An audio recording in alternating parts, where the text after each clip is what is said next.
के बाद होगा क्योंकि वेट आउटफील्ड है, कवर्स अभी भी लगे हुए हैं। इस बीच हमें ज्वाइन किया है मनोज दत्त जी ने, जो वरिष्ठ खेल पत्रकार है। मनोज जी, बहुत स्वागत है आपका सारा समय पर। नमस्कार। मनोज जी, क्या लग रहा है आज? कंडीशंस तो अभी बारिश वाली है और अभी बारिश हालांकि रुक गई है, लेकिन टॉस थोड़ा देर से शुरू होगा। क्या लगता है, टॉस बहुत ज्यादा इंपॉर्टेंट हो जाता है ऐसे में, और जो भी टीम टॉस जीतेगी पहले फील्डिंग करने का फैसला कर सकती है? देखिए, जहां तक बारिश का सवाल है, खेल शुरू होने से पहले जब भी बारिश गिरती है तो उससे आउटफील्ड गीला हो जाता है। जी। और जब भी आउटफील्ड गीला होगा, जैसा कि अभी हम देख भी रहे हैं, तो जो बॉल का मूवमेंट रहता है वो काफी स्लो रहता है। और इन कंडीशंस में जो स्क्वायर के आसपास का जो हिस्सा रहता है, वहां से पानी लीक होकर के जो मेन पिच है वहां तक भी जाता है। ऊपर से पिच तो काफी हार्ड दिखाई देती है, क्योंकि काफी दिनों से सेमीफाइनल मैच को लेकर के तैयारी हो रही थी। लेकिन जो वो नमी पिच के नीचे पहुंचती है, भले ही पिच की सतह काफी हार्ड और वेल रोल्ड हो, लेकिन कहीं ना कहीं नमी का जो असर रहता है वो शुरुआती ओवर्स में रूप से 30 दिन के अनुकूल है। और यहाँ पर महत्वपूर्ण है जिस तरीके की यहाँ पर कंडीशन है, सेक्शन का फैसला कर सकता है। उसके दो कारण है, जैसा कि मैंने बताया कि अगर पिच के नीचे नमी पहुंचती है तो शुरुआती ओवर्स में फास्ट बॉलर्स को मिलेगी, और वही जो आउटफील्ड जो है वो काफी धीमा हो जाएगा बारिश के पानी की वजह से। हालांकि आईसीसी के गाइडलाइन है, वेट वेदर इक्विपमेंट जो है वो आईसीसी के मापदंडों के अनुरूप होने चाहिए किसी भी स्टेडियम में, और यहाँ पे भी आईसीसी के मापदंडों के अनुरूप वेट वेदर इक्विपमेंट है। लेकिन प्रकृति की जो मार है, जो पानी है, उसका असर तो कहीं ना कहीं खेल के मैदान में भी दिखाई देगा। और जैसा कि आपने कहा, टॉस बेहद महत्वपूर्ण है। जो भी कप्तान टॉस जीतेगा इन कंडीशंस में पहले फील्डिंग का फैसला कर सकता है। मनोज जी, अगर दोनों टीमों का कंपैरिजन करें, इंग्लैंड ने जरूर इस यहाँ पे मैच गंवाया था साउथ अफ्रीका के खिलाफ। इंडिया अनडिफिटेड है इस वर्ल्ड कप में अभी तक। दोनों टीमों का अगर कंपैरिजन करें, कुछ आपको लग रहा है किसका चांसेस ज्यादा है ऑन पेपर अगर हम कंपैरिजन करें तो? देखिए, इंग्लैंड की जो टीम है ना, वो हमेशा पलटवार करने के लिए जानी जाती है। बहुत ही पेशेवर खिलाड़ी है। और इंग्लैंड की टीम की जो सबसे बड़ी ताकत है ना, वो विपक्षी टीम की ताकत का आंकलन करके अपनी रणनीति बनाते हैं। वो मैच टू मैच आगे बढ़ते हैं। उनका सिस्टम ये स्टीरियोटाइप कोचिंग है, स्टोरियोटाइप उनका प्लेइंग स्टाइल नहीं रहता। वो मैच टू मैच आगे बढ़ते हैं। जिस तरीके के आपके विरोधी होते हैं, विपक्षी होते हैं, उनकी ताकत को आंकलन करके, उनकी ताकत का एसेस करके वो अपनी रणनीति बनाते हैं। क्योंकि इंग्लैंड की क्रिकेट जो है पूरी तरीके से पेशेवर क्रिकेट है, और इंग्लैंड के खिलाड़ी पूरे विश्व भर की जो प्रोफेशनल लीग्स है वहां खेलते हैं, और वो जानते हैं कि जो भारतीय टीम की जो ताकत है, जो कमजोरी है, उसका आंकलन करने के बाद वो इस सेमीफाइनल मैच में रणनीति बनाएंगे। अनुराग, ये जो थ्री स्पिनर्स का कॉम्बिनेशन लेकर इंडिया आगे बढ़ रही है, क्योंकि कल प्रेस कॉन्फ्रेंस में रोहित शर्मा से भी सवाल पूछा गया था कि आप 4 स्पिनर लेकर आए। रोहित शर्मा ने कहा कि भाई ऐसी कंडीशन नहीं है कि हम 4 स्पिनर्स को खिलाएं, 3 स्पिनर हम खिला रहे हैं, और 3 स्पिनर्स हमारे काम भी कर रहे हैं, वही सेट कॉम्बिनेशन है हमारा। अब जब बारिश हो जा रही है, गयाना में भी मैच होना है, टॉस भी डिले है, इसमें कुछ परिवर्तन आप देख रहे हैं, या आपको लग रहा है कि नहीं, जो सेट कॉम्बिनेशन है 3 स्पिनर्स का, कुलदीप यादव, अक्षर पटेल एंड रविंद्र जडेजा, वही इंडिया खिलाएगा? नहीं, मेरे को नहीं लगता। हम तो ये बात ही कर रहे हैं। मुझे लगता है कि रविंद्र जडेजा को ड्रॉप किया जाना चाहिए था, और इसकी जगह एक आप नया बॉलर ट्राई करते हैं। मोहम्मद सिराज को आप ला सकते हैं यहाँ। मोहम्मद सिराज ला सकते हैं, और इस कंडीशन में मोहम्मद सिराज बहुत इफेक्टिव होते हैं। बिल्कुल सही कहा आपने। लेकिन वो अब लगता नहीं है, क्योंकि हम लोग एक उस क्या बोलना चाहिए, सोच के साथ जाते हैं कि no changes in the winning combination. पूरा टीम कर रहा है तो आप मत करिए।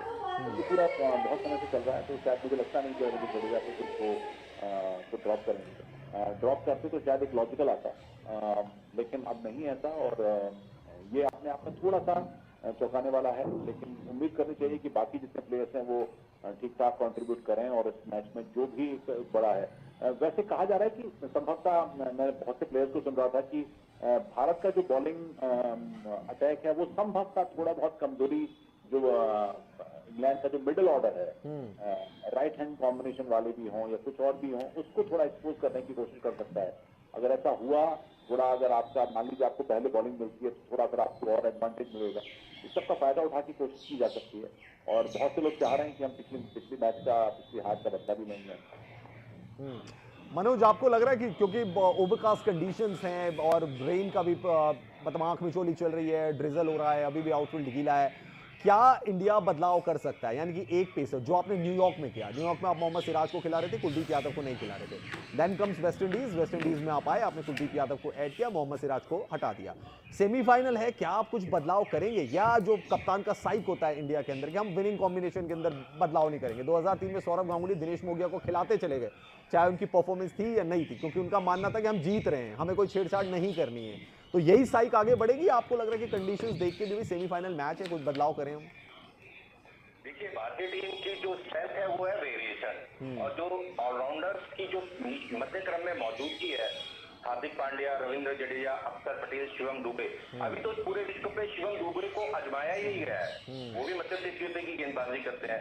तो कहीं ना कहीं जो टीम कॉम्बिनेशन है वो इस मैच में वही रहने वाला है, जैसा कि हमने आज सुबह पहले सेमीफाइनल मैच में देखा, अफगानिस्तान और दक्षिण अफ्रीका की वही टीम खेली थी जो कि पिछले मैच में खेली थी। यहाँ पर जो वेरिएशन है, दो हमारे पास फिंगर स्पिनर है, कुलदीप रिस्ट स्पिनर है, तो जो स्पिन का जो डिपार्टमेंट है वो पूरी तरीके से हमारे पास यूं कह सकते हैं कि अच्छा एक संपन्न डिपार्टमेंट है। जहां तक तेज गेंदबाजी की बात है, अर्शदीप सिंह और जसप्रीत बुमराह बहुत अच्छे फॉर्म में दिखाई दे रहे हैं। हार्दिक पांड्या हालांकि चेंज ऑफ पेस के बल पर उन्होंने विकेट जरूर लिए, थोड़े महंगे साबित हुए, लेकिन लगातार अपनी उपयोगिता साबित की है उन्होंने इस T20 विश्व कप में। तो कुल मिलाकर के अगर टीम कंपोजिशन की बात करें, अंतिम एकादश की बात करें, तो कहीं ना कहीं मुझे ऐसा लगता है कि भारतीय कप्तान रोहित शर्मा टीम में कोई बदलाव नहीं चाहेंगे। अच्छा मनोज, अगर हम इंग्लैंड के कॉम्बिनेशन की बात करें, देखिए स्पिन डिपार्टमेंट वो एशिया से ही हायर करके लाते हैं ना, आदिल रशीद और मोइन अली को, फिर लिविंगस्टन लैंकशायर के ऑलराउंडर हैं, लेग स्पिन वो करा लेते हैं, 3 स्पिनर्स उनके पास भी हैं।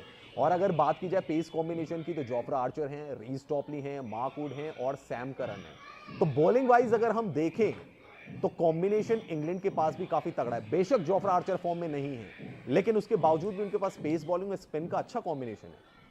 बिल्कुल, और खासतौर से मोइन अली तो भारत के विरुद्ध हमेशा अच्छी गेंदबाजी करते हैं, लेकिन यहाँ पर जिस तरीके से परिस्थितियां बनी है, कंडीशंस बनी है, आसमान में बादलों की मौजूदगी कहीं ना कहीं इंग्लैंड की टीम को फेवर प्रदान करेगा, उनके पक्ष में जाता हुआ दिखाई देगा, क्योंकि जब भी आसमान में बादल रहते हैं, मौसम में नमी रहती है, तो इंग्लिश बॉलर्स उन कंडीशंस का सदुपयोग करना जानते हैं, किस लाइन और लाइन पर गेंदबाजी करनी है।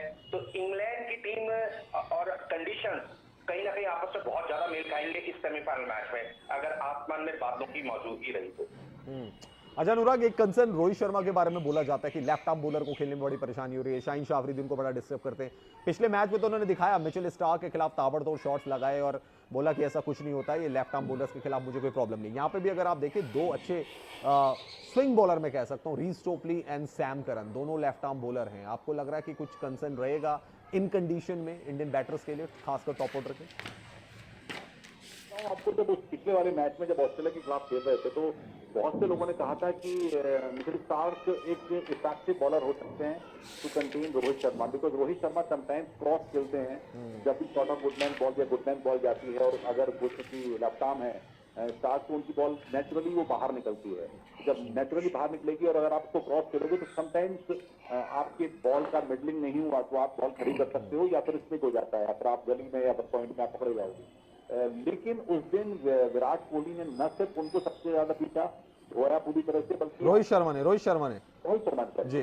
और उसके अलावा फिर आपको ऑफ पे कवर के ऊपर मिड ऑफ पर भी अच्छी ठाक हिट्स लगाए। तो इस समय तो फॉर्म आ गई है, और वो अगर वी में खेलेंगे, क्रॉस की बजाय वी में खेलें, तो मुझे लगता नहीं कि बहुत अच्छी है। और क्योंकि फॉर्म अब ऐसा लग रहा है कि पिछले मैच का मोमेंटम बरकरार रखेंगे। एक इंटरेस्टिंग बात रोहित शर्मा की तरफ से ये और आ रही है कि उन्होंने इस मैच से पहले कहा है कि टू रिमेन कूल, आप थोड़ा शांति से जाइए, उतना अपने आप को स्ट्रेस मत करिए। तो उस जिस तरह के प्लेयर्स हैं, अगर वो फॉर्म में होते हैं तो उनके पास टाइम बहुत होता है।